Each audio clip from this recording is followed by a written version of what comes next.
Hindi mo siya kalaban. Ang kalaban mo dito, sarili mo. Wag na wag niyong gagawing biktima ang sarili niyo, lalo na't lalaki kayo. At ang pinaka-root nito is yung insecurities na meron ka. Lagi mo ko iniinggit Pwede mo naman sabihin yun di ba? Without any personal attack. Kung hindi ka insecure, hindi ka matitrigger ng ganun. Itong babae na to, walang ginagawa kundi i-shit test ka. What's up guys? Sublado here mga ropa. So basahin natin yung nag-DM sa atin mga ropa. Nanghihingi rin siya ng advice sa atin. So I think makakatulong din sa karamihan to. Dahil baka yung karamihan sa inyo may namit ng mga ganitong babae. Or karamihan ng mga babae pwedeng ginagawa na rin to sa inyo. Tara basahin natin. Good evening, Boss Ropa. Gusto ko lang sana makahingi ng advice sa'yo tungkol dito. Normal ba na competitive ka sa babae? Well, unang-una hindi ka dapat makipag-compete sa babae. Okay? Kung meron man na tao na i-compete ka, yun ay sarili mo. Okay? Lalo na't di mo naman jowa as in babae mo lang. Ooh, okay. Kasi boss, nakilala ko last year yun sa dating app Tapos panay flex ng sasakyan. Networking kasi work niya. Kaya wala na bago doon. I think, Ropa, nasagot ko na yung isang message mo last time. Kung di ako nagkakamali, she's 21 years old, tama? And I don't know kung same na babae yung tinutukoy mo. Anyway, basahin ko muna. Tapos panay flex ng sasakyan. Networking kasi work niya, kaya wala na bago doon. Every time na piniplex niya sa akin yung sasakyan niya, parang sinasampal yung pagkalalaki ko, boss. Hindi ko alam kung ilang taong ka na, Ropa, pero kung tama ako ng hinala na same yung babae na minessage mo last time sa akin, she's only 21 years old, tama? Of course, 21 years old Ikaw ba naman, 21 years old tapos meron ka mga bagay na ganun? Siyempre, hindi mo maiiwasan na i-flex yun. Okay? Maybe she's proud of herself or maybe she see her value for what she has right now or kung ano man yung mga narating niya or kung ano man yung nakuha niya ngayon. Pwedeng ganun. Kasi ako, motor pa lang meron ako. Pero planning to buy na din ng sasakyan kasi medyo busy na din sa hassle. Okay? Edong pagbili ng sasakyan, mga ropa, pag-isipan nyo mabuti Kasi this is liabilities, okay?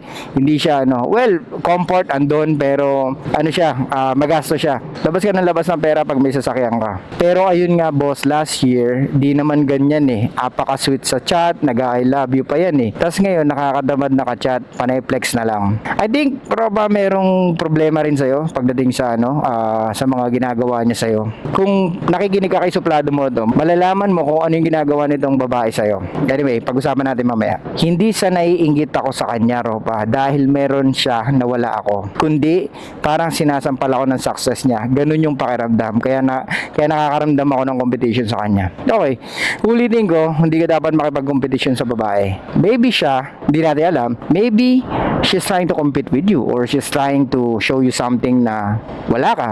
And maybe china-challenge ka niya. Sa tingin mo, saan papunta ito usapan natin? Ano ba ang mapapayo mo sa akin, Boss Ropa? I-ghost ko na ba?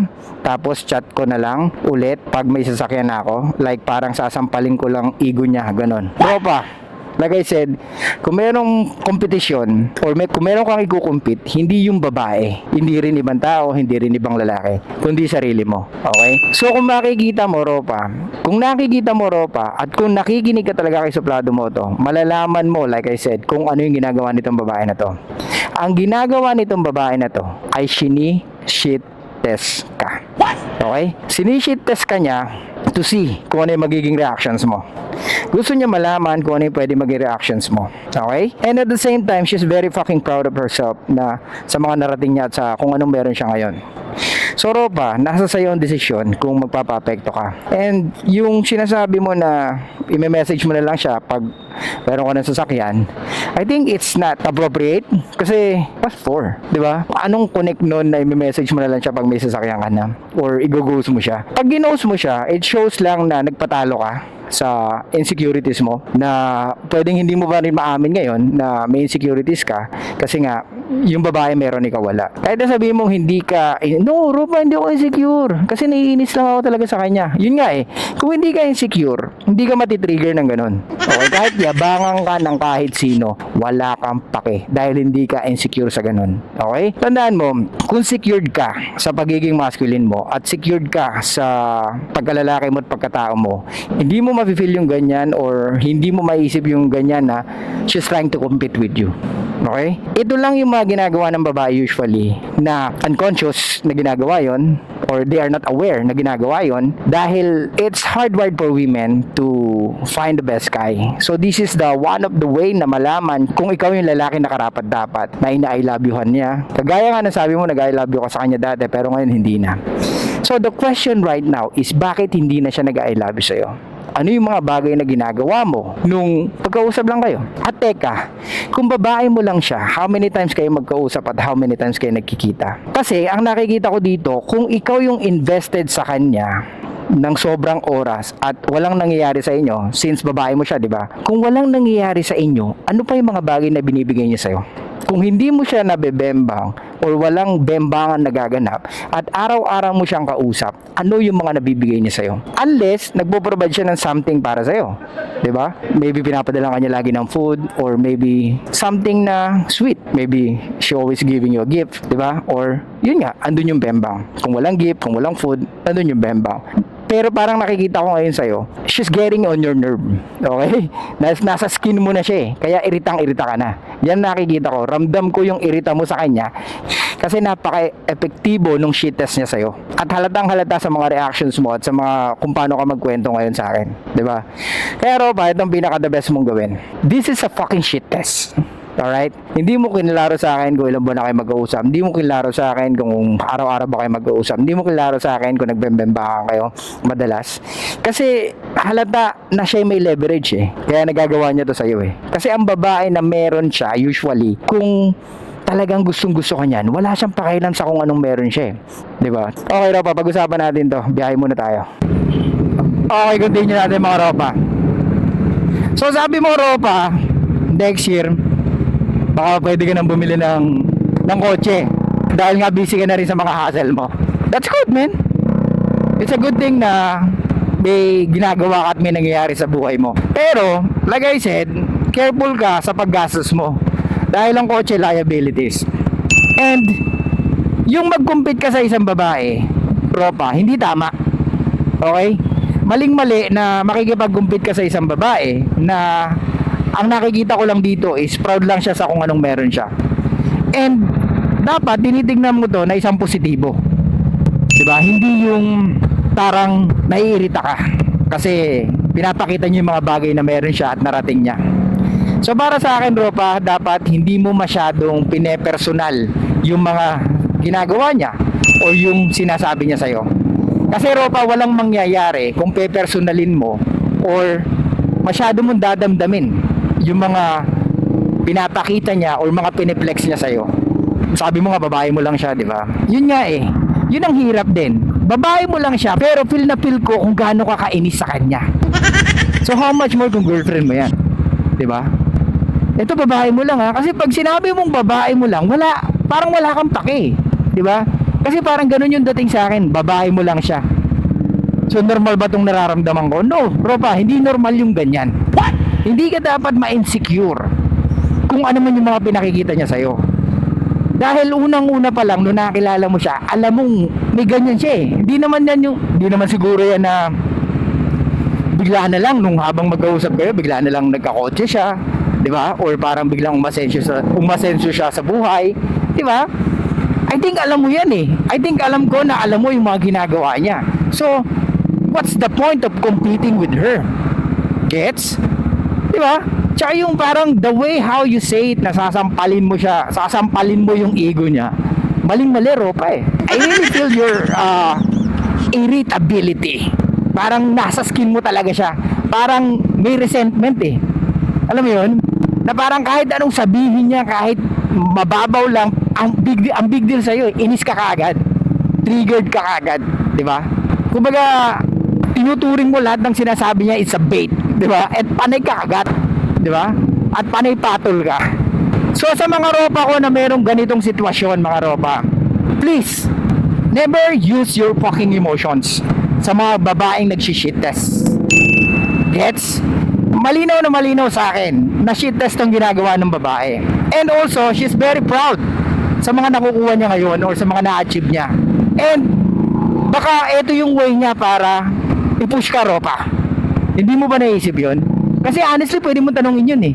Mukhang pinupush mo ako magkakotse ah. Lagi mo ko iniinggit ah. Pwede mo naman sabihin yun eh. Di ba? Without any personal attack. Pero nakikita ko, feeling mo, sa pagpe-flex niya na yun, parang pine-personal ka niya or inaatake ka niya. Which is, hindi naman. Pwedeng oo, sinishit test ka. Para makita niya yung reactions mo. Sabi mo nga, di ba? Dati nag-I love you pa yan. So, ang tanong, anong nangyari? Bakit hindi niya na ginagawa yun? Is it dahil sa mga nakuha niya? Sa buhay niya? Yung mga na-achieve niya?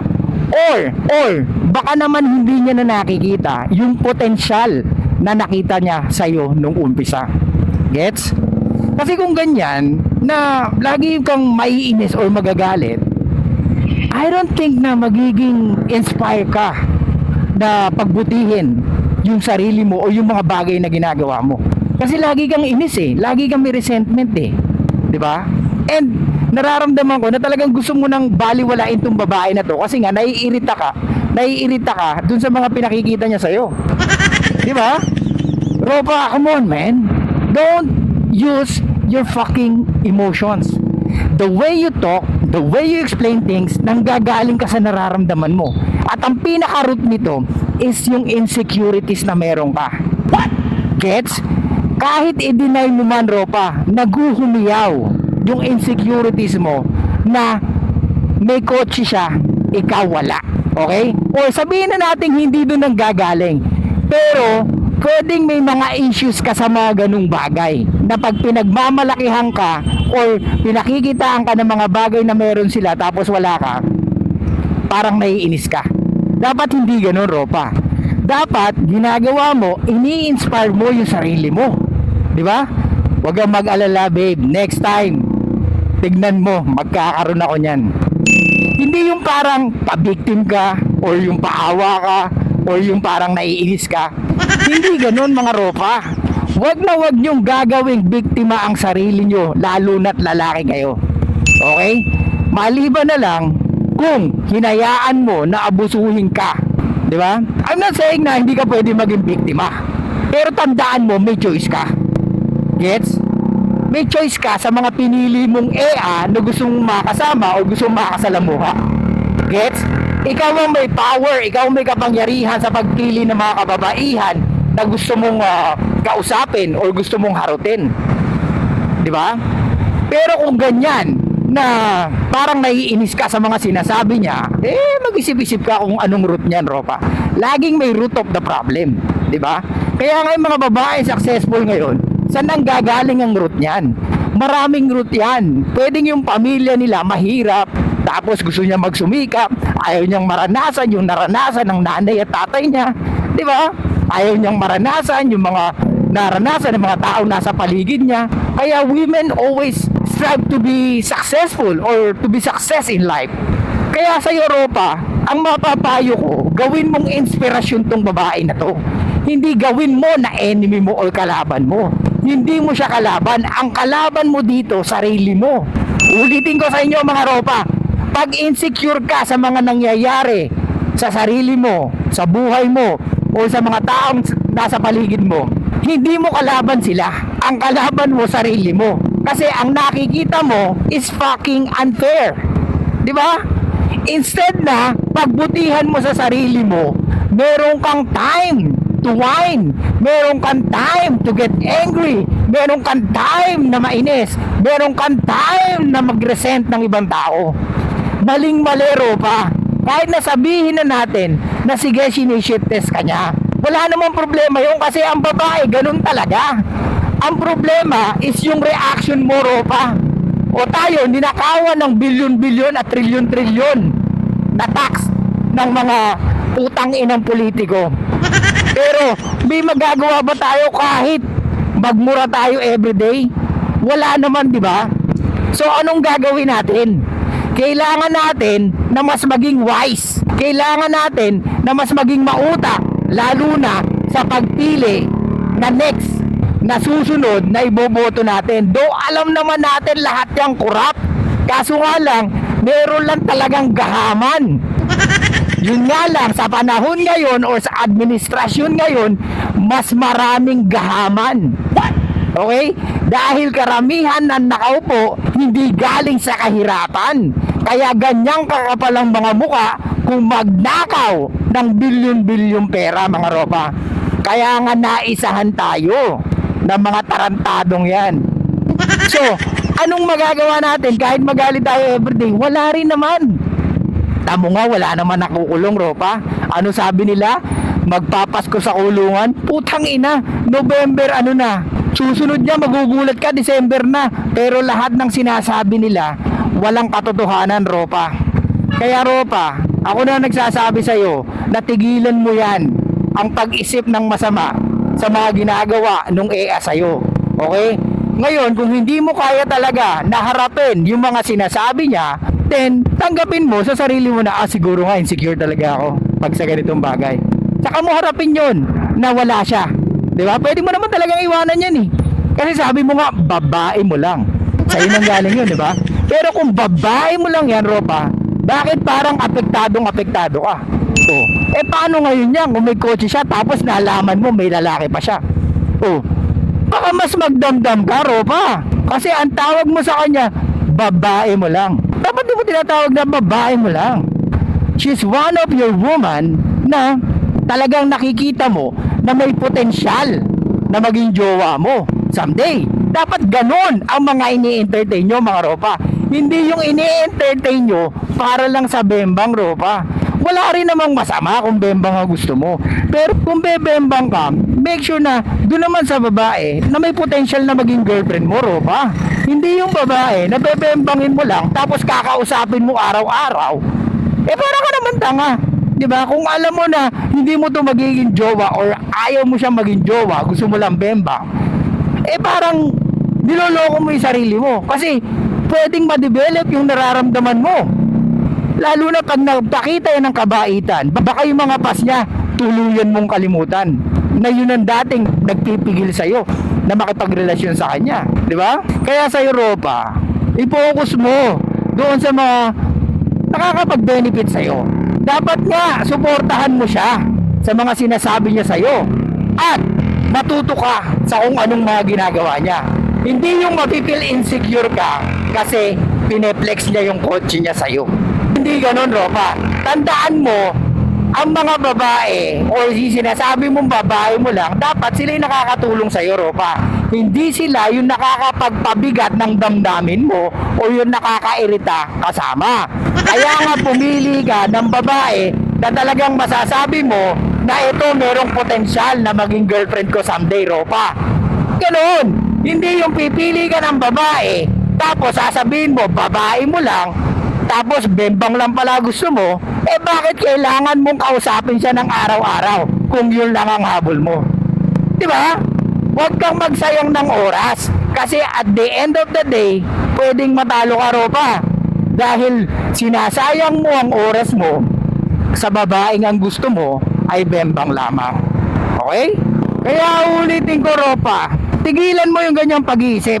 Huwag mong lasunin yung isip mo o huwag mong bigyan ng kung ano-anong negatibo yung pag-iisip mo para mainis ka lang sa kanya. Kasi uulitin ko sa'yo, talong-talo ka, ropa. Lalo na sa mga ganyang mindset, mga ropa. Kaya tigilan nyo kahit mapababae, mapalalaki, huwag kang makipagkompetensya. Ando na yung competition sa ating mga lalaki. Pero kung meron kang tao na ikukumpetensya, yun ay dapat ang sarili mo, ropa. Maliwanag ba, ropa? So yun lang guys, thank you so much. I'll see you guys next time. Show love, peace out, and be fucking mysterious, mga ropa.